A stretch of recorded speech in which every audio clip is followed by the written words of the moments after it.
से शांत हो, जिनके गुणों के गान में हृदयमान महान जिन विचरे हमारे।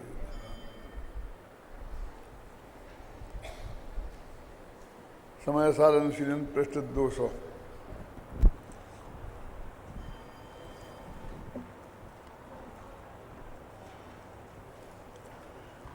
अब तक जो चर्चा होती रही है उस चर्चा के संबंध में एक दफ़ा फिर वो प्रश्न खड़ा करके और उस बात को आगे बढ़ाते हैं।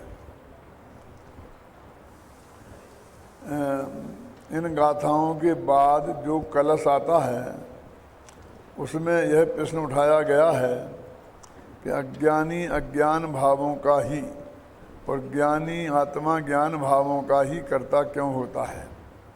इस प्रश्न का उत्तर आगामी गाथाओं में दिया जाएगा।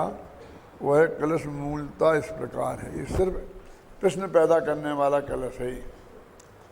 अगली गाथाओं का में प्रश्न पैदा करता है।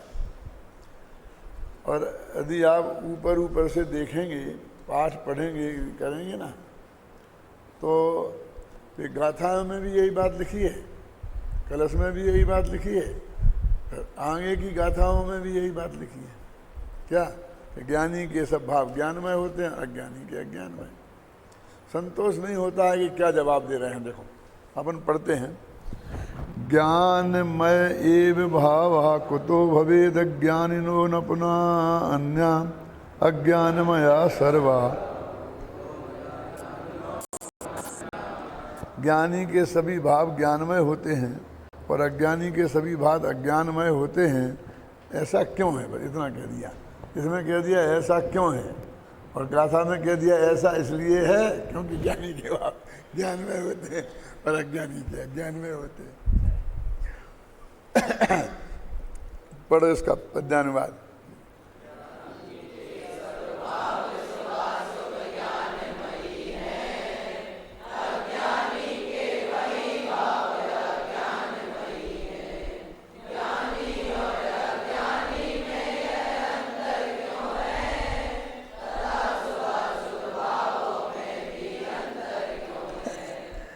बस उसमें तो ऊपर तो कलश में तो इतना ही लिखा ना कि ज्ञानमया एव भावो ज्ञान ना पुनः अन्य कुतो डाल दिया। बस इतना कि इसमें उसे प्रश्नवाचक बना दिया कि ज्ञानी के सब भाव ज्ञानमय क्यों हैं और अज्ञानी के सभी भाव, फिर नीचे कुतो डाल दिया अज्ञानमय क्यों हैं, अन्य क्यों नहीं है। बस खत्म है। और इसीलिए कलश में थोड़ा खोला है, ख्याल में है ना, कि ज्ञानी के सब भाव शुभाशुभ ज्ञानमयी हैं, क्योंकि जो इसमें शुभाशुभ डाल दिया, मूल कलश में शुभाशुभ नहीं है। क्यों? कि वो तो अज्ञानमय भाव तो नहीं जानने को अज्ञान समझता है जगत। शुभाशुभ भाव भी अज्ञान है, ये इसकी समझ में नहीं आता। और गजब तो ये कि ज्ञानी के शुभाशुभ भाव ज्ञान है पर अज्ञानी के शुभाशुभ भाव अज्ञान है। ख्याल में है ना? तो ये तो हम तो अज्ञान में नहीं जानता, बस नहीं जानने वाली बात को हम अज्ञान समझते हैं। देखा ना, ज्ञानी के सब भाव और शुभाशुभ ज्ञानमयी हैं। ये इसका जो कलश में कहा है उस बात को एक सोरठा में, एक दोहा में भी कहा जा सकता था। मैंने इतनी कम बात कही है, लेकिन रोला जानबूझकर इसलिए लिया कि इसमें ये शुभाशुभ भाव अज्ञान ऐसा जोड़ना था, थोड़ी स्पष्टता आवे। बस आप समझिए ना। आप कहोगे कि क्यों जोड़ दिया, जोड़ना नहीं चाहिए, अन्याय है, न्याय है। समझे ना कि ये थोड़ी कि देखो ज्ञानी के सब भाव वे तो क्या ज्ञानमयी हैं इतने में, और शुभाशुभ और जोड़ दिया तो थोड़ा फर्क आया ना कि ज्ञानी के जो शुभ और अशुभ भाव होती है वो सब ज्ञानमयी हैं और अज्ञानी के जो शुभाशुभ भाव होते हैं वे सब अज्ञानमयी हैं। देखो अज्ञानी के वही भाव माने वही शुभाशुभ भाव। ज्ञानी और अज्ञानी में यह अंतर क्यों है? अब बस खत्म। वो तो कुतो से ने काम चला लिया था, इतना ऐसा क्यों, बस खत्म। है ना। लेकिन अपन उसे और जरा खोल के कह रहे हैं कि ज्ञानी और अज्ञानी में ऐसा अंतर क्यों है, और तथा शुभाशुभ भावों में भी अंतर क्यों है। जब दोनों के शुभाशुभ भाव हैं तो एक के भी अज्ञान भाव, दूसरे के भी ज्ञान भाव। अब देखो इसको जरा और खोल के देखें। क्या अपन सुबह जाके सब एक जने पूजा कर रहे हैं, अब उनको जो शुभ भाव हो रहा है, शुभ क्रिया हो रहा है, सबकी एक सी हो रही है, वो एक ही छंद बोल रहे हैं। और ये मान के मत चलो कि वहाँ ऐसे अज्ञानी हैं कि जो छंदों का अर्थ भी नहीं समझते हैं। जो ज्ञानी हैं वो भी समझते हैं, और अज्ञानी भी शास्त्री है ना, और इसलिए वो भी उसका अर्थ समझते हैं मेरे समझ गए ना। सभी शास्त्री ज्ञानी होते हैं ऐसा थोड़ी है, और सभी शास्त्री अज्ञानी होते हैं ऐसा भी नहीं है क्या। तो अब तो बिल्कुल एकता है। फिर एक के उन्हीं शुभाशुभ भावों को अज्ञान कहना, और दूसरे के उन्हीं शुभाशुभ भावों को ज्ञान कहना, और एक के उन्हीं शुभाशुभ भावों को बंध का कारण कहना, और दूसरे के उसी शुभाशुभ भावों को बंध के अभाव का कारण कहना। ये बात यानी हमारे गले नहीं उतर रही है। इस बात को यहाँ पर थोड़ा सा खोला गया है, लेकिन तब भी अपन कलश से बंध के चले हैं। लेकिन पांडे राजमल जी आज से करीब 500 बरस पहले, 400 साढ़े 400 बरस होंगे, यहीं राजस्थान में अलवर को जाते हैं ना, तो कोटपुतली से अलवर से मुड़ते हैं तो वहाँ एक बैराठ नाम का गांव आता है, जिसे आजकल विराट नगर कहने लग गए हैं। वे वहाँ रहते थे, और वहाँ एक भट्टारक की गद्दी थी, और वो एक विद्वान थे, और भट्टारक के मठ में ही काम करते थे। माने उनकी आजीविका का साधन भी मठ ही था। जो भी भट्टारक जी काम उनको देते होंगे वो काम करते होंगे। वे बहुत अच्छे आध्यात्मिक विद्वान थे, और समय सार के मर्म को जानने वाले थे। बनारसी दास ने नाटक समय सार जैसे ग्रंथ में उनके लिए ऐसा लिखा है कि पांडे राज मल्ल जिन धर्मी, और नाटक समय सार के मर्मी।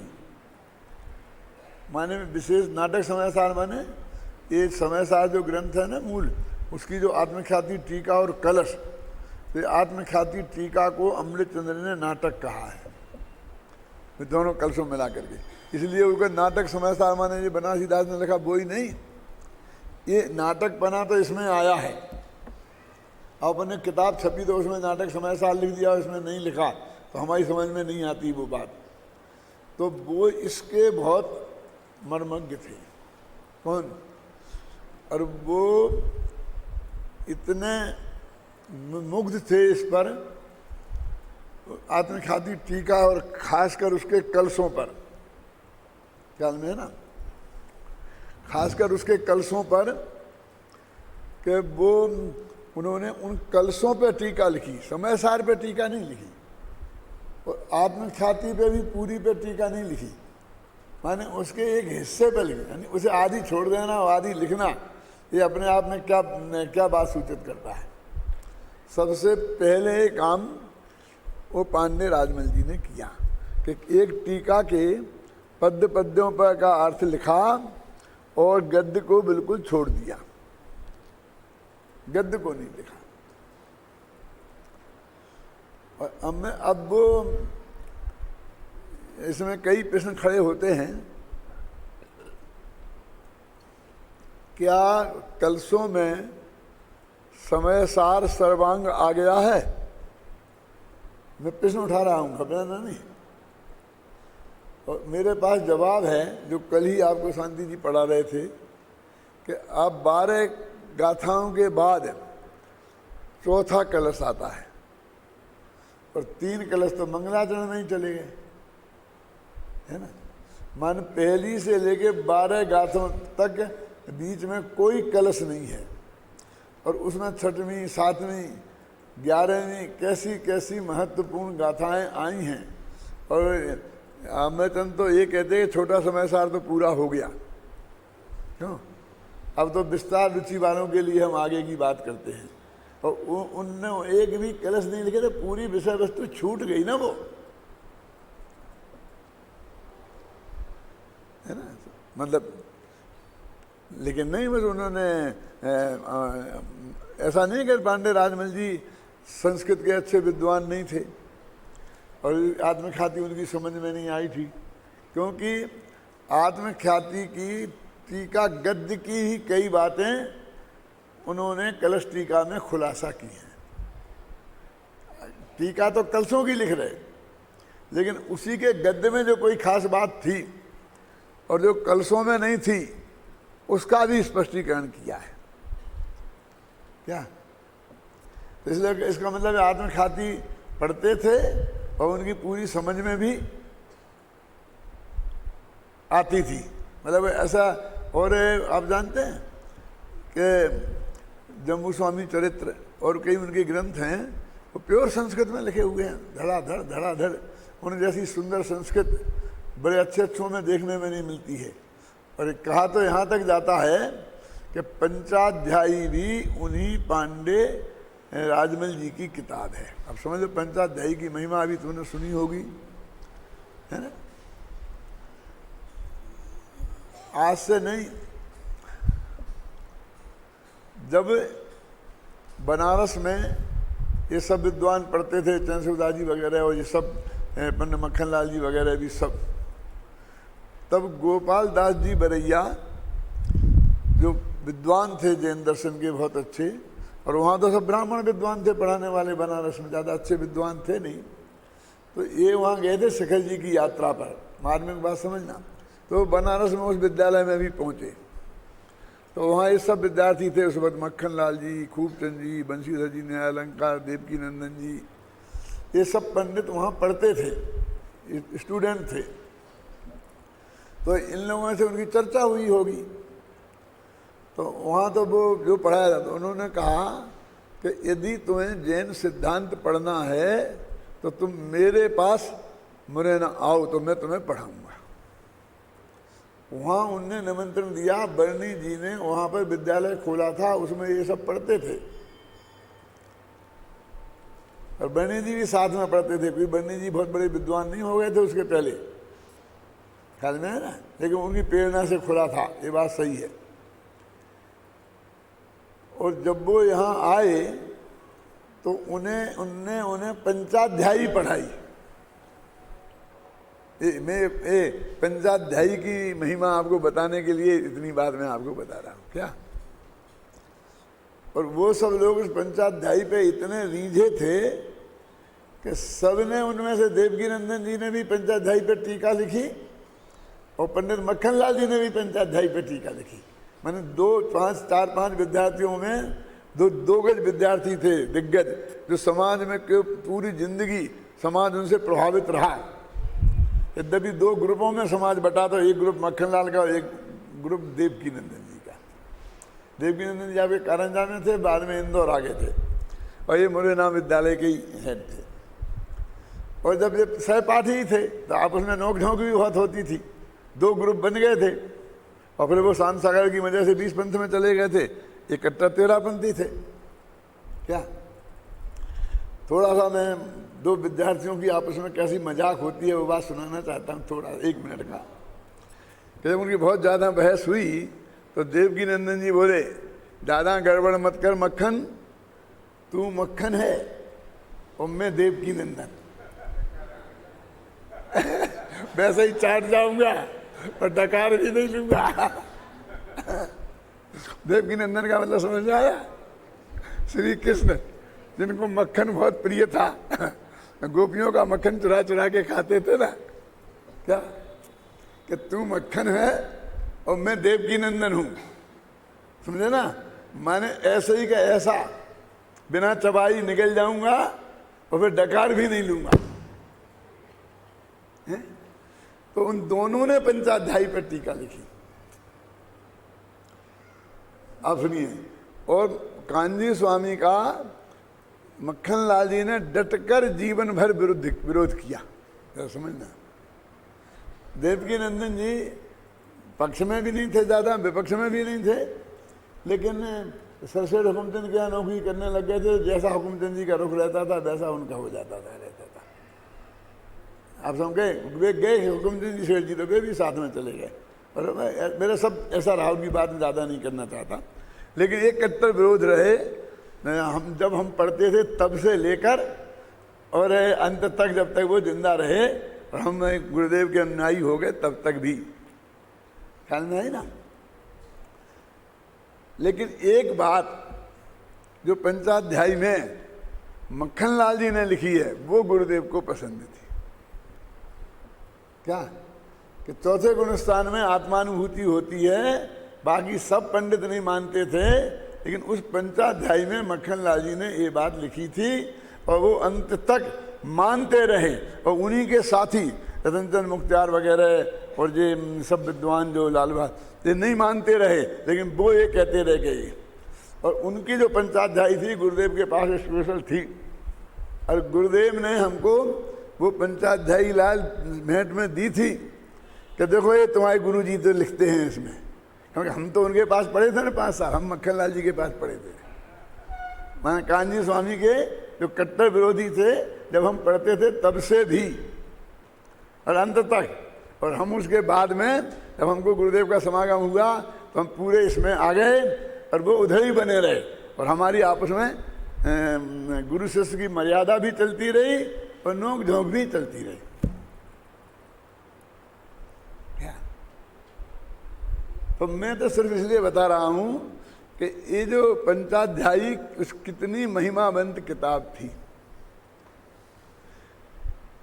उस वक्त हम लोगों के दिमाग में भी पंचाध्यायी का विद्वान माने सबसे बड़ा विद्वान, और पंचाध्यायी की भाषा ऐसी प्रवाहमयी है जैसे आप गद्य पढ़ रहे हो, छंद पढ़ते जाइए और अनुवाद, जैसे आप अन्वय करते हैं ना, अन्वय करने की जरूरत नहीं है।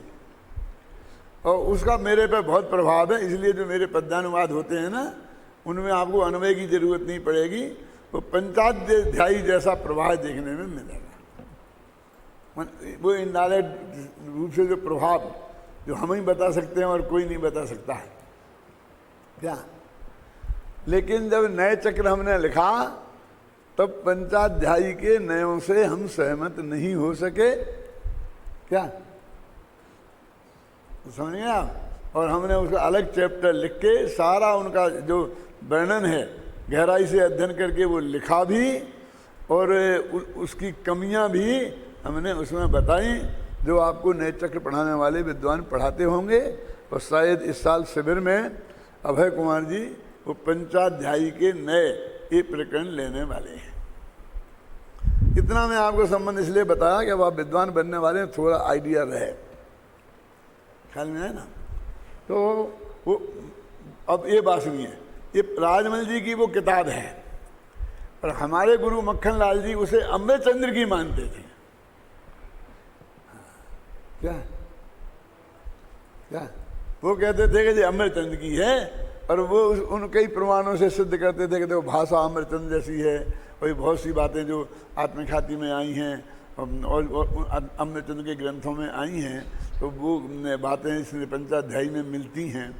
इसलिए ये भाषा वो ये पंचाध्यायी अमृतचंद्र की है ऐसा वो मानते थे। बाकी सब लोग विद्वानों से राजमल जी की ही कहते हैं, ऐसा एक अभी तक भी है। मैं समझता हूँ कि राजमल जी की ही है। तो अब राजमल जी संस्कृत के कितने बड़े विद्वान थे, अब आपको इसका अंदाज़ा लगा होगा। अब वो भट्टारकों के यहाँ सर्विस करते थे। क्या लेकिन उनके साहित्य में उन भट्टारकों की भट्टारकी पना का रंज मात्र भी कहीं तक नहीं था। ऐसा लगता है भट्टारक जी ने उनको इस मामले में कोई छेड़खानी नहीं की, और वो शायद भट्टारक जी इतने विद्वान भी नहीं हों कि वो इस बात के उसकी बात को ज़्यादा समझते हों। तो इस मामले में वो उनको ही प्रमाण मानकर और चुपचाप इस बात को सुनते रहे होंगे। और भट्टारकों ने अध्यात्म को काफ़ी संरक्षण दिया। कारंजा के भट्टारक ने सबसे पहले समयसार छापा है। समयसार की प्रति छपी है ना, वो सबसे पहले कारंजा के भट्टारक ने छापी, और उसके बाद में श्रीमद रायचंद के भक्तों ने आगाज से छापी।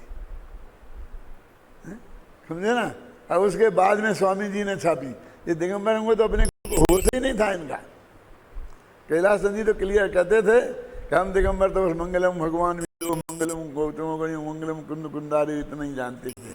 हमने उनके समयसार ग्रंथ है और नाम भी सुना था कहीं, तो कभी खोल के देखा ही नहीं था ऐसा वो क्या। अब इस प्रकरण से क्या लेना देना है इसका? ये लेना देना है कि इस प्रकरण में उन्होंने जरा खोल के बात की, कलश टीका वालों ने, और खोल के बात की तो बनारसी दास ने उस बात को पकड़ा। क्योंकि बनारसी दास तो साफ शब्दों में लिखते हैं कि भैया मैंने तो, मैं संस्कृत के विद्वान नहीं थे, समझ ना, कि मैंने तो जो समय सार जो है वो कलश टीका पढ़ करके समझा है। देखो उनके ज्ञान का सोर्स दादा सिर्फ इतना ही था, इसलिए कोई एक आध बात ऐसी आवे तो उसमें घबराना नहीं, उससे आक्रांत होने की जरूरत नहीं है। मेरा अंदर समझ गया ना। तो कलश टीका उनका आधार था, तो वो उनके पद्यों में वो कलश टीका की वो प्रकरण भी आए हैं जो आत्मख्याति में संस्कृत गद्य में है, पद्य में नहीं है। क्या संस्कृत गद्य में है और पद्य में नहीं है। जैसे एक मदरा तजद सुदूरा ब्राह्मणत्वादि महामान, अब है शायद धोबी वाला दृष्टांत गद्य में है, पद्य में नहीं है शायद, कह रहा हूँ। और उन्होंने पकड़ा उसको, बनारस दास जी ने, और उसे लिखा। ऐसा कई जगह आप मिल जाएगा। अब बनारसी दास का पूरा नाटक समय सार भी हमने गहराई से पढ़ा। फिर हमने कलश पद्यानुवाद क्यों लिखा? जरूरत नहीं थी कि वो पद्यानुवाद था, लेकिन पद्यानुवाद था नहीं ना। कई पद्य तो छूटे हुए हैं, उन्होंने एक अक्षर भी नहीं लिखा, और कई पद्यों पे एक एक पद्य पे 6-6 छंद लिख दिए, क्योंकि वे तो कलश टीका को जानते थे। कलश टीका में जो विषय वस्तु उन्हें अच्छी लगी वो बनाते गए, और उन्होंने सलंग नहीं बनाया था। जब जो प्रकरण अच्छा लगा उस पर उन्होंने 4 छंद लिख दिए, 4 छंद लिख दिए और जाके सभा में सुना दिए। सभा में सुना दिए, लोगों ने याद कर लिए, अपनी अपनी कॉपी में लिख लिए और गाने लग गए। और रास्ते में चलते चलते, जैसे आजकल सिनेमा के गाना गाए जाते हैं, बनारसी दास जी के छंद आगरा की गलियों में गाए जाते थे। ऐसे तो नाटक समय से आगे थे। बाद में उनने या किसी उनके भगत ने उनका संकलन करके और थोड़ा व्यवस्थित करके और उसे छपाया। और ये तो सोनगढ़ ने किया ये काम, तो कि भाई ऊपर पूरा छपाया, और ये जो भाव है ये समय सार के किस कलश का है, तो उस कलश को नीचे दे दिया, कोशिश की। क्योंकि कई जगह तो मिलता ही नहीं ना। क्या ये जो नाटक समय सार छपा है ना, ये मेरी संपादन में यहाँ छपा था, जयपुर पेंटर से सबसे पहले, जैसे सोनगढ़ में छपा था। तो वो इसमें बहुत मेहनत, कौन सा छंद कैसा क्या, वहाँ से भी हुई थी, फिर हमने भी बहुत मेहनत की थी। अब ये इस कलश को पढ़िए आप। ये जो 66वां कलश का अपन ने ये पढ़ा ना हिंदी का, ज्ञानी के सब भाव स्वभाव सब ज्ञानमयी हैं, अज्ञानी के वही भाव अज्ञानमयी हैं। ज्ञानी और अज्ञानी में है अंतर क्यों है? देखो इसके अर्थ में अपन ने सीधा छंद को ही रखा, अपन ने जो उसमें पद में जो स्वभाव भाव जोड़ दिया वो अपन ने इसके अर्थ में नहीं जोड़ा। देखो पढ़ो, यहाँ प्रश्न है कि ज्ञानी को ज्ञान भाव ही क्यों होते हैं, उसके अज्ञानमय भाव क्यों नहीं होते। इसी प्रकार अज्ञानी के सभी भाव अज्ञानमय क्यों होते हैं, उसके भाव ज्ञानमय क्यों नहीं होते। बस जो उसमें था उसका अक्षर 2 गद्य में लिख दिया, पद्य में अपन ने किया, वो इसमें नहीं जोड़ा। अब अपन ने राजमल जी ने लिखा, उसके अनुसार जो बनारसी दास ने लिखा इसी बात को, ज्ञानवंत के भोग निर्जरा हेतु हैं,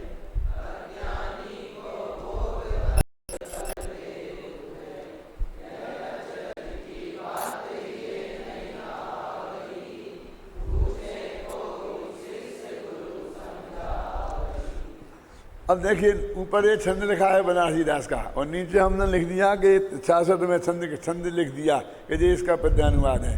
अब इसका पद्यानुवाद में कहीं से है, कहीं क्या बात आई है इसकी इसमें? हाँ अजय जी पढ़ो आप। अरे थोड़ा तो अर्थ हिंदी तो पढ़ ली ना, हिंदी गद्य और छंद कि ज्ञानी के भोग निर्जरा के कारण, वो भी हमने लिख दिया अर्थ, इसका भी लिख दिया। और उसके अज्ञानी के बंध के कारण है, यह आवाज आश्चर्य उत्पन्न करने वाली है, यह मेरे हृदय में नहीं बैठती है, मुझे इसमें अन्याय प्रतिभाषित होता है, क्योंकि यह भाव अज्ञानी के बंध के कारण है, बेही भाव ज्ञानी के निबंध के कारण। ये कैसे हो सकते हैं? ख्याल में है ना? तो मेरे कहने का मतलब ये है, ऐसा शिष्य ने प्रश्न किया तो गुरु उसका उत्तर देते हैं। अब बिल्कुल नहीं है ना उसमें, यानी उनने पूरा भाव यहाँ एब्जॉर्व किया, इसमें से नहीं, कलश टीका में से। कलश टीका में उनने ऐसा खोला कि ज्ञानवंत के भोग निर्जरा हेतु है।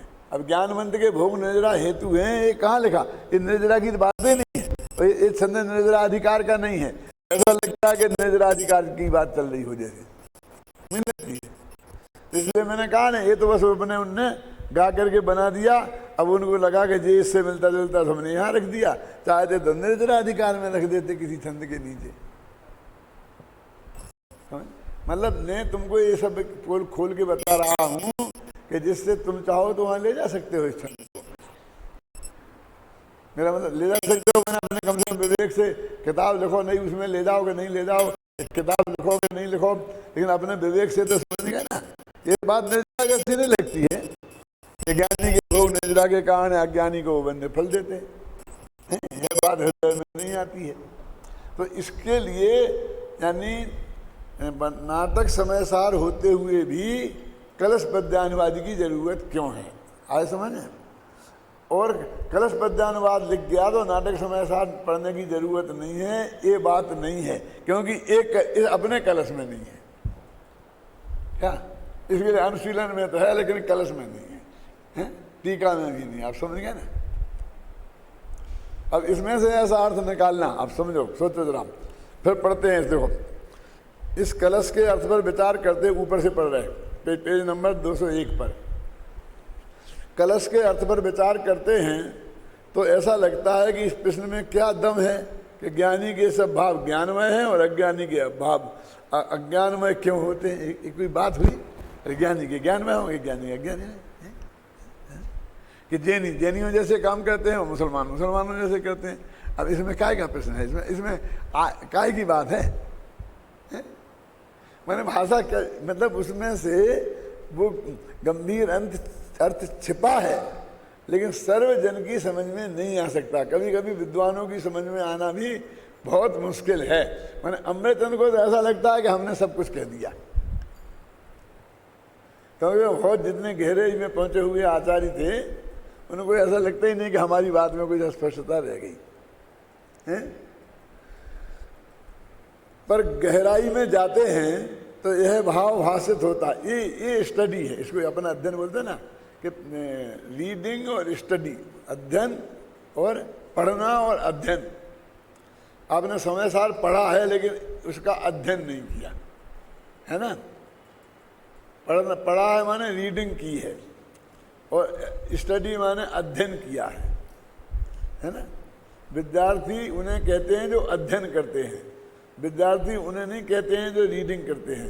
रीडिंग तो समाचार अखबारों की होती है रोजाना, अखबारों की सुबह से उठ के रीडिंग करते हैं ना, ऐसा समय सार नहीं पढ़ा जाता है। पर गहराई में जाते हैं तो यह भाव भाषित होता है कि दया दान भक्ति आदि शुभ भाव तथा विषय भोग आदि अशुभ भाव। अब जो खोला तो नहीं, लेकिन इसमें से निकाल रहे। यदि ज्ञानी के हों तो उन्हें ज्ञान भाव में कहना, और ये कौन? दया दान भक्ति शुभ भाव और विषय भोग आदि अशुभ भाव, और अज्ञानी के हों तो उन्हें अज्ञानमय कहना। अब ये प्रश्न खड़ा होता है कुछ। अब ये प्रश्न लगता है कि जो प्रश्न जैसा है, जिस पर पूरे के पूरा प्रश्न चलाना चाहते हैं, कुंद क्या हमें समझ में है ना कि भाई उन्हीं भावों की बात है कि वही खाना ज्ञानी खा रहा, वही अज्ञानी खा रहा, वही पूजा वो कर रहा, वही पूजा वो कर रहा। अपन ने कल कितना लंबा लंबा चौड़ा चौड़ा बताया था ना, लोगों को कुछ अच्छा भी नहीं लगा होगा कि ये पूजा की आलोचना कर रहे हैं। भाई वो आचार्य कह रहे कि यदि तुम्हें सम्यक दर्शन नहीं है तो तुम्हारे सब भाव अज्ञानमय हैं। हम क्या करें, इसे कुछ होने वाला नहीं है। शाम को सुमन प्रकाश जी ने भी ये बात कही थी ना, क्यों कि तुम क्या समझ रहे हो, तुम सब समझ रहे हो कि बराबरी भाई, हम भी तो यहीं से बैठे थे और उन्हें तो आलस आ रहा था, हमें तो आलस भी नहीं आ रहा था, और वे तो बस ऐसे बैठे थे उदास से, और हम तो नाच रहे थे, गा रहे थे। क्यों, तो हमको ज़्यादा पुण्य बंधना चाहिए। क्यों, पुण्य तो है ही नहीं तुम्हारे, और बंध रहा ज़्यादा क्या, क्योंकि ईरिया समिति पूर्वक थोड़ी नाच रहे थे। मेरी समझ में नहीं आता है कि ये नाचना धर्म में कब से कैसे शामिल हो गया। सब स्वधर्मिंद को लेते हैं। अब भगवान का जन्म हुआ था तो वो नाच रह गया था, दरवाजे पर ऐसा नाचने लग गया था, ऐसा गुरुदेव का कोई वाक्य पढ़ लिया पंचकर्णा के मौके बोला होगा तो, अरे वो स्वधर्म इंद्र, वो तांडव नृत्य से आप कहते हो, ये तांडव नृत्य तो करने वाले शंकर भगवान थे, वो जो उनके यहाँ आते हैं ना, ये तो सिर्फ जब तीर्थंकर का जन्म होता उसी एक दिन ही करता है, पहले ट्रेनिंग भी नहीं करता, प्रैक्टिस भी नहीं करता, और कभी ऐसा नाचता भी नहीं। दो सागर में जितने भी तीर्थंकरों के जन्म कल्याण में जाता होगा, वो सिर्फ उतनी बार ही वो ऐसा नाचता है। क्या तो कहाँ है वहाँ भगवान? वहाँ तो एक बालक पैदा हुआ है एक राजा के यहाँ, जो भविष्य का तीर्थंकर बनने वाला है, बस उसे इतना पता चल गया है, ख्याल में आई ना। तो उस वक्त वो नाचा, वो अरविंद भगवान के समोषण में जाके नाचा हो, ये बताओ, और तुम समोषण में नाच रहे। समोषण में ऐसी उद्दंडता बर्दाश्त की जा सकती है क्या? एक दफा ऐसा हुआ था, शांति जी आप थे कि नहीं थे, वहाँ पर हिम्मतनगर में कहीं गुजरात में हो रहा था विधान, तो मैं तो हमेशा ही कहता रहता नाचने माचना की बहुत विरोध रहा हूँ। ये शांता बहन वगैरह कहते मुझे को पकड़ पकड़ के यहाँ भी खड़ा किया, लेकिन वो मेरे से ऐसे मेरे पैर ऐसा नहीं करवा सकी, हाथ से जरा मैंने उनके साथ ऐसा सब वो जरूर कर दिया है। और बाबू भाई नाचते थे थोड़ा, तो मैं बाबू कहते विद्वानों का काम नाचना है, मैं बोलता ना हूँ, मैंने कभी नहीं अपनाया उसे। तो ये अभिनंदन कुमार जी तो नचाना शुरू किया, पहले आदमियों को नचाया, फिर औरतों को नचाया, फिर इनको, फिर दोनों साथ नाचो। इतना गुस्सा आया मेरे को, मैंने कहा देखो अभिनंदन जी, अब तुम्हारी खटिया खड़ी करवानी है, अब मैं पूरा प्रवचन तुम्हारे ऊपर करूँगा, यहाँ नहीं गाँव गाँव में। बोलो क्या कहे, क्या है, या तो तुम प्रतिज्ञा करो ही भगवान के सामने कि भविष्य में ऐसा नहीं होने करेंगे हम, नहीं तो मैं आज फिर मैं इसी खटिया खड़ी करता हूँ। हद हो गई, पुरुष महिला साथ साथ ना थे, तुम ब्रह्मचारी कैसे? लगा वो कितना क्या लगा, कम से कम मेरी उपस्थिति में तो ऐसा मौका नहीं आया मेरे सामने। तो क्या क्या पढ़ रहे थे अपन, भोग आदि लिखा, उसके वो ऐसा प्रश्न वो अब कह रहा हो दोनों का, जो मैंने इतना कल कहा था ना कि वो दोनों एक साथ बैठे, एक बंद कर रहा, उससे कुछ भी उसको फायदा नहीं हो रहा। ऐसा ये समयसार कह रहा कि नहीं कह रहा। यदि मान लीजिए कि हम तो इसका अर्थ कर रहे हैं, हम उसके बारे में कोई कमेंट्स कर ही नहीं रहे आपके, क्यों? लेकिन ये फैक्ट को हमें समझने की जरूरत है कि नहीं है? उछल कूद में धर्म नहीं है। सबसे बड़ी बात तो ये है कि वो ईर्ष्या समिति पूर्वक नहीं हो सकता है, तो बहुत से जीव जंतु हम मर सकते हैं। हम बाहर के जीवन में ईर्ष्या समिति पूर्वक रहें तो नहीं रहें, लेकिन मंदिर में तो हमें ईर्ष्या समिति पूर्वक देख के चलना चाहिए। क्यों? मंदिर में ही कोई कीड़ा हमारे पैर के आगे नीचे से मर जाए, ये अच्छी बात तो नहीं है। एक बात, दूसरी बात और मैं कहना चाहता हूँ, जिसमें एक मंदिर ये है ना कि नाचने की बात, अब ये जुलूसों की बात, ये कहता हूँ इतने बड़े बड़े जुलूस, ये सारे हाथी जो आजकल आदमी को कुचल देते हैं। हमारे सामने हिम्मतनगर में उन्हें एक महिला को बिल्कुल भगवान का अभिषेक के कैंप पे आगे सामने ही पैर रख दिया और वो वहीं खत्म हो गई है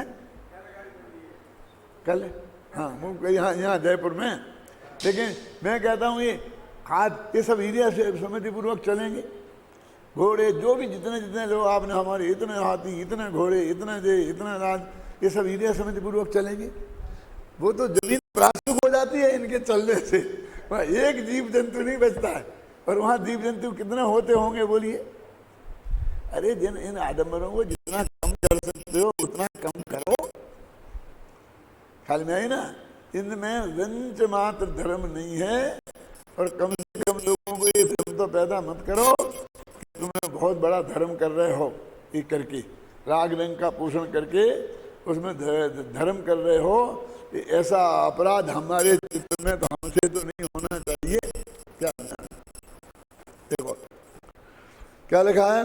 भोगादि के क्या अज्ञानी के उक्त भावों को अज्ञान में कहकर बंध के कारण बताना, और ज्ञानी के उक्त भावों को ये अभी तक खोला नहीं था, कलश में खोला नहीं है, अमृतचंद ने ऐसा खोला नहीं है। बस ज्ञानमय कहकर बंध का कारण नहीं, ऐसा कहना न्याय संगत है। वास्तविक प्रश्न तो यह है। ये वो इतने ही कह रहे ज्ञानी के भाव ज्ञानमय क्यों है, अज्ञानी के भाव अज्ञानमय क्यों है, ये प्रश्न अमृतचंद का सुनना। अभी कहोगे साहब अमृतचंद के तो आदित्य भगत हो, आप आलोचना कर रहे, कल तो उनकी आलोचना कर रहे थे, आज इनकी कर रहे, हम कोई की नहीं कर रहे भैया। और उत्तर भी क्या, देखो गाथा पढ़ो जरा, अगली गाथा है ना, कहाँ प्राणमया भावो प्राणमयो चैव जायते भावो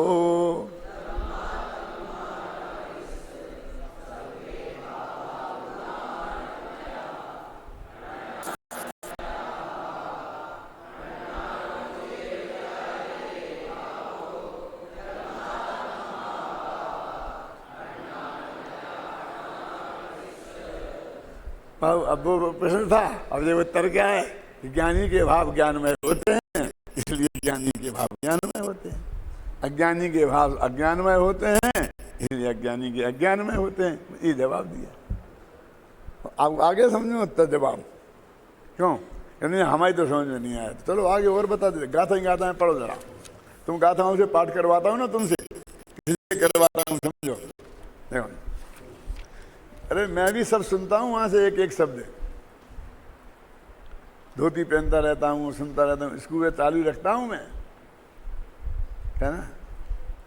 तो 2 दिन से तुम सुबह के टेप के पहले पाठ नहीं कर रहे हो, सब पता है मुझे। सुनो क्या गाथा। कणकमया भावादो जायन्ते कुंडलादयो भावा,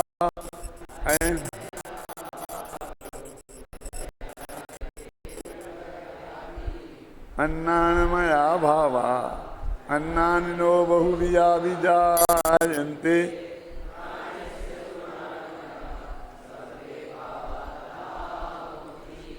क्योंकि सोने के से गहने सोने के ही बनेंगे, सोनों से गहना बनाएंगे तो वे गहना भी सोना ही होंगे, सोने के ही बनेंगे।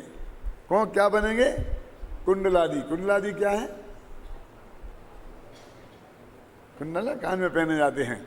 और देखो अयमया भावादो जायन्ते दुकटगादि, और जो लोहे से बनेंगे गहने, क्यों? वे लोहे के ही बनेंगे, ठीक है?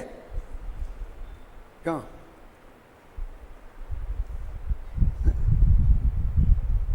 ठीक है।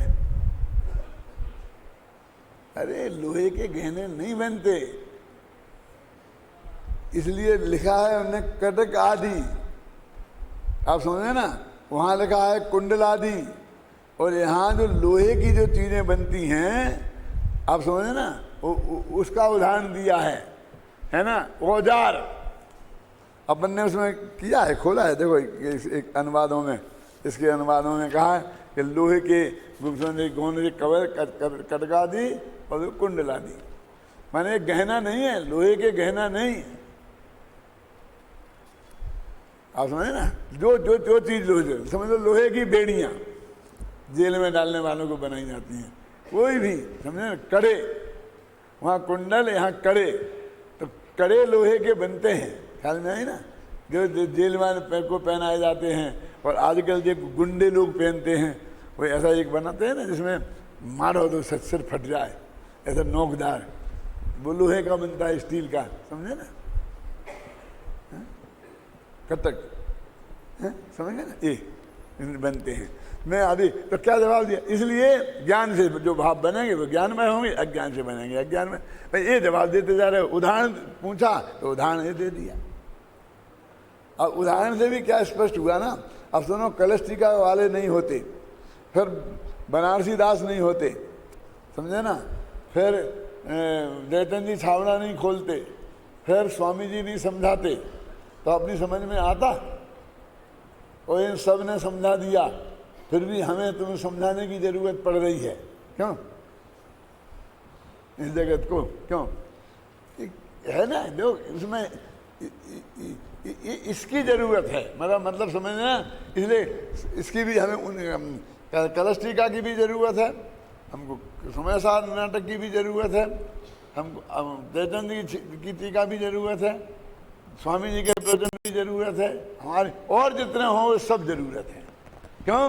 कि उसमें कोई नई बात आ रही हो तो, नहीं आ रही हो तो फिर आप देख लो, नहीं आपको आ रही हो छोड़ दो। देखो अब लौट के वहीं चलो। पांडे राजमल जी ने कलश टीका में इस कलश का अर्थ करते हुए इस प्रकार के संकेत दिए हैं। यही कारण है कि बनारसी दास जी ने इस कलश का भावानुवाद इस प्रकार किया है।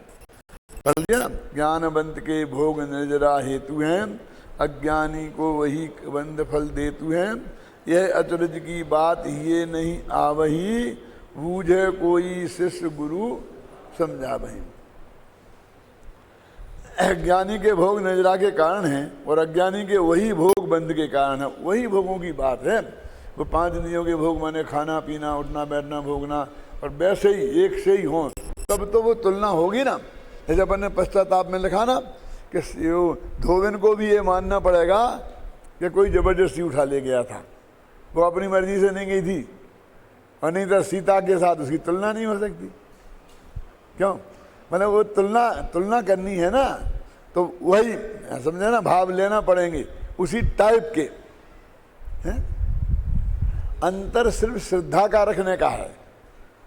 तो ज्ञानी की भूमिका में जो भाव होते होंगे तभी तो ज्ञानी के होंगे ना। वो भाव और वो क्रियाएं, तो वही अज्ञानी की क्रिया को पकड़ना वही ज्ञानी की क्रिया। जब अपने पूजा पाठ पकड़ा, ज्ञानी भी एक कर रहा और अज्ञानी भी कर रहा है, और एक ही क्रिया।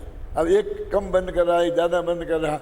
अभी तक ये बात तो हम लोग समझाते रहे हैं, बहुत से लोग, कि वो घर में रसोई खाना खाते हैं, 4 आदमी एक थाली में खाते हैं, लेकिन एक को कम होता है, एक को ज़्यादा होता है, एक को जब नहीं होए तो उसे पता चलता है। तो वो तो मात्रा की बात है। यहाँ तो बंद एक को कम होता है एक को ज़्यादा है की बात नहीं है। एक को नहीं होता है और एक को होता। उदाहरण समझ में आया ना, अंतर समझ आया ना उदाहरण का। शिष्य द्वारा इस प्रकार का प्रश्न उपस्थित करने पर गुरुजी उसे समझाते हैं, और इस प्रश्न का उत्तर आगामी गाथाओं में दिया जाएगा। ये गाथाएं अपन ने पढ़ी अभी। क्योंकि ज्ञानमय भाव में से ज्ञानमय भाव ही उत्पन्न होता है, इसलिए ज्ञानियों के समस्त भाव ज्ञानमय ही होते हैं। क्योंकि अज्ञानमय भाव में से अज्ञान भावमय भाव ही उत्पन्न होते हैं, इसलिए अज्ञान के सभी भाव अज्ञानमय ही होते हैं। इन गाथाओं का भाव आत्मख्याति में इस प्रकार व्यक्त किया गया है। देखो इसमें भी ज़्यादा नहीं खोला, बहुत संक्षेप में निपटा दिया।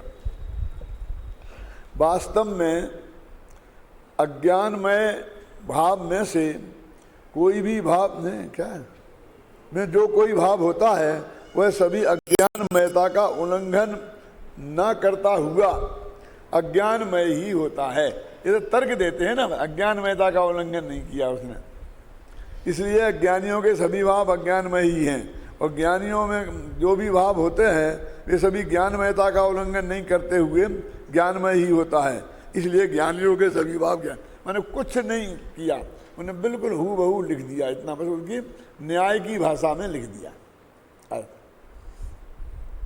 अब देखो, अब जयसेन अपन सहयोग कर रहे हैं, यानी जयसेन जो 700 वर्ष पहले हुए, अमृतचंद्र के 300 वर्ष बाद, जब ना पांडे राजनीति थे ना बनारसी राज कोई नहीं था, तब उनके दिमाग में खड़ा हुआ कि मजा नहीं आया। कि ऐसा कहने से मजा नहीं आया, तो उन्होंने एक दिया। देखो, आचार्य जयसेन तात्पर्य वृत्ति में उपादान कान के समान ही कार्य होता है, इस आगम वचन का स्मरण दिलाते हुए समझाते हैं। क्या उनने ये पकड़ा कि भैया वो सोने के गहने का उपादान तो सोना है, सुनार थोड़ी है। क्या सुनार को काहे को लपेट रहे हो? वो ये कहते हैं कि ज्ञानी उपादान है, काहे के? वो जो भोग रूप क्रिया भी हो रही है ज्ञानी के, तो वो भोग क्रिया जाने दो, भोग रूप के भाव हो रहे हैं, उनका उपादान तो ज्ञानी ही है ना, और ज्ञानी के भाव अज्ञान में होते नहीं है। तो उनने एक उपादान निमित्त का पॉइंट उठा करके इस बात को गले उतारने की कोशिश की। सुनो, उपादान कान के समान ही कार्य होता है, इस आगम वचन का स्मरण दिलाते हुए यह समझाते हैं कि ज्ञानमय भावों से ज्ञानमय भाव ही उत्पन्न होते हैं। इसने निश्चय रत्नत्रय रूप ज्ञानमय भावों से मोक्ष मार्ग रूप ज्ञान भाव ही उत्पन्न होता है। क्यों कि जौ का बीज बोने पर जिस प्रकार बासमती चावल पैदा नहीं होते, ये व्यतिरेक उदाहरण दिया। ऊपर सिद्धांत बताया था और उदाहरण कौन सा दिया? व्यतिरेक। उदाहरण से भी वे अपनी बात पुष्ट करते हैं। वे कहते हैं कि अज्ञानमय भावों से ज्ञानमय भाव उत्पन्न नहीं हो सकते। ये वो ज्ञानियों के लिए वो दिया ऊपर का, और अज्ञानियों के लिए ये दिया। अब सुनो, इन गाथाओं में टीका के बाद अन्य चंद जो छंद लिखते हैं उसमें भी इसी बात को उन्होंने दोहरा दिया। बस जो गाथा में कहा कि ज्ञानिनो ज्ञान निर्वित्ता सर्वे भावा भवन्ति सर्वेप्यज्ञान निर्वित्ता। देखो ये ना, ज्ञानी के सभी भाव ज्ञान से बने हुए। अभी इसका पद्यानुवाद पढ़ो।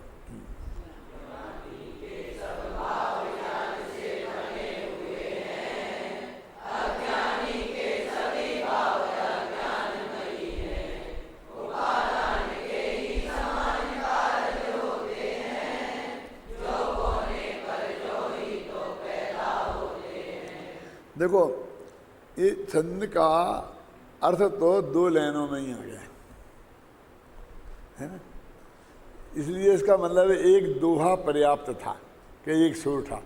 अनुष्ठुप छंदों का जहाँ तक मैंने अनुवाद किया है उसे दोहा और सुरठा में निपटाने की कोशिश की है।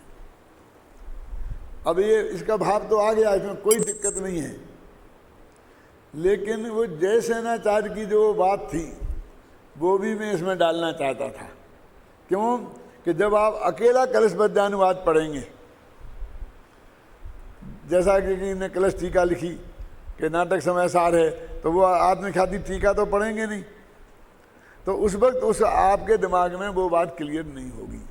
इसलिए नीचे की दो लाइनों में जयसेन ने जो दो उदाहरण दिए वो अपन ने इस छंद में डाल दिए। एक एक छंद की अपन सोचेंगे ये यहाँ क्यों किया, कैसा किया, तो आपको ही पता चलेगा क्यों कैसे हुआ। आप समझे ना, निरर्थक नहीं कि जगह थी, जगह कैसी थी, जगह तो बनाई गई है, हम दुआ लिख देते तो जगह नहीं रहती है। छंद तो सब तरह के होते हैं ना, लेकिन उपादान के समान कारण होते हैं, वो पहली पंक्ति है, और नीचे जो बोने पर जो ही पैदा होते हैं, उसमें लगा जो बोने पर बासमती चावल पैदा नहीं हो जाएंगे। नेगेटिव बनाया अपन ने, पॉजिटिव ही रहने दिया। जो बोने से जो ही पैदा होते हैं और उपादान के समान कारण होते हैं, इसलिए ज्ञानी उपादान है, इसलिए ज्ञानी के भाव ज्ञानमय होते हैं, और चूंकि वो ज्ञान बोएंगे तो ज्ञानी उगेगा। ऐसी अज्ञानी क्या समझ लेना, आप समझिए ना। देखो क्या ज्ञानी माने सम्यक दृष्टि, अज्ञानी माने मिथ्या दृष्टि।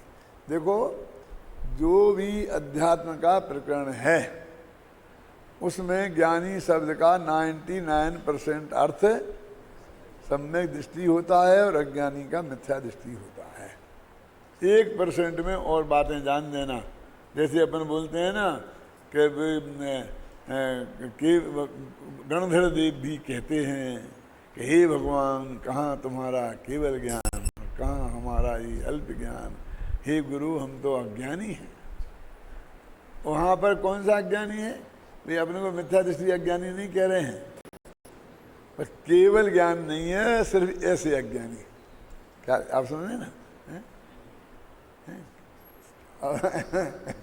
समझ गए ना? केवल ज्ञान नहीं है, सिर्फ ऐसे अज्ञानी, तो वहाँ ऐसा आएगा।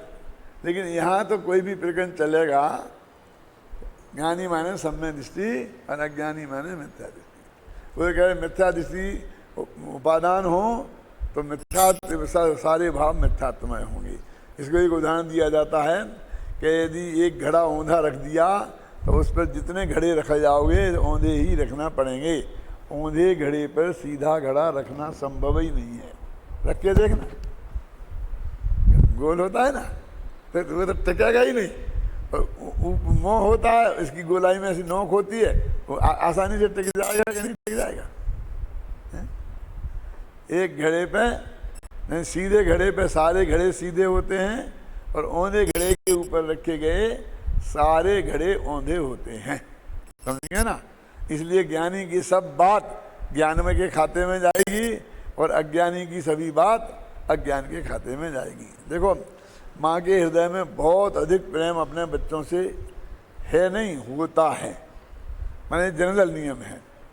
अभी हमने देखा कि सामने वाले बच्चे को अपने इसके बच्चे ने मार दिया और उसे थोड़ा खून निकल आया। वो रोता रोता अपनी माँ के पास गया।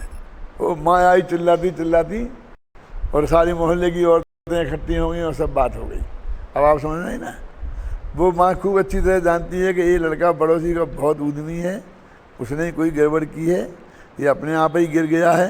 वो चिल्ला रही है, वो बच्चा कह रहा है कि मैंने धक्का नहीं दिया, ये तो अपने आप ही गिरा है, इसे चोट लगी है। क्यों?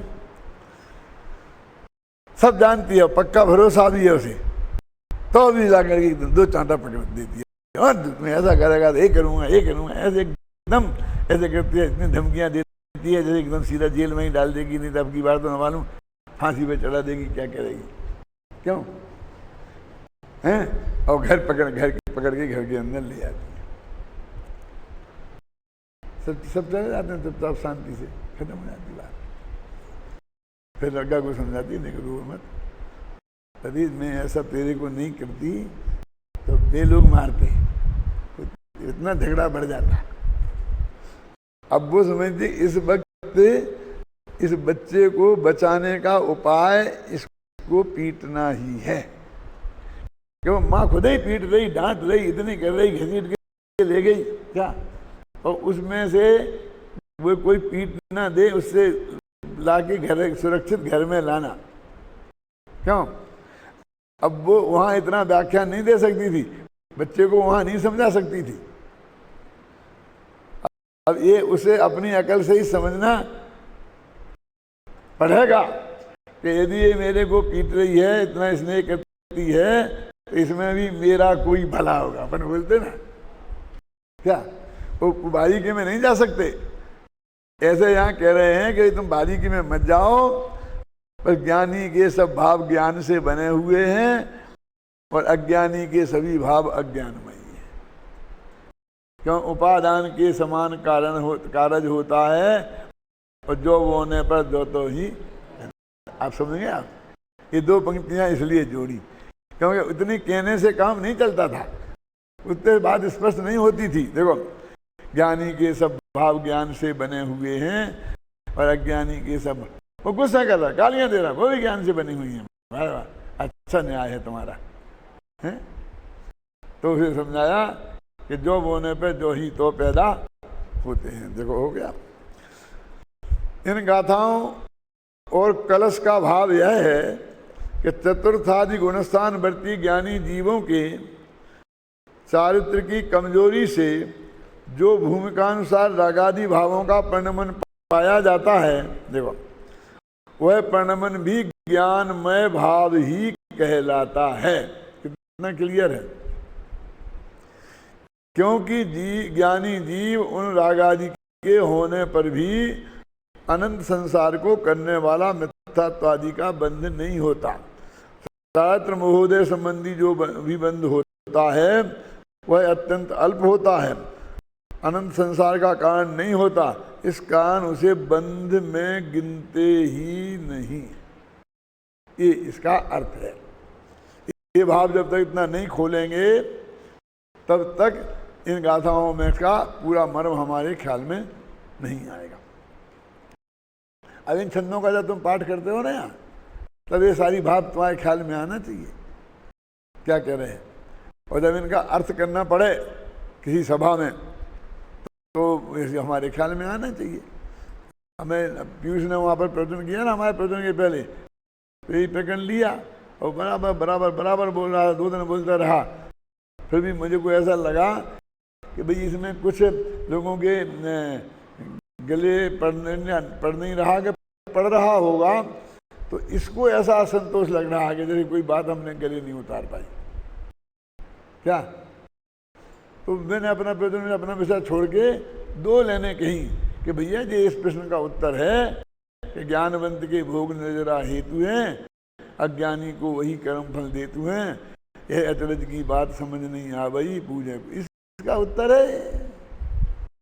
तो एक नंबर लोगों के धन सी उठ गई। आप सुनेंगे ना, माने कैसे वो विषय का स्पष्टीकरण होगा।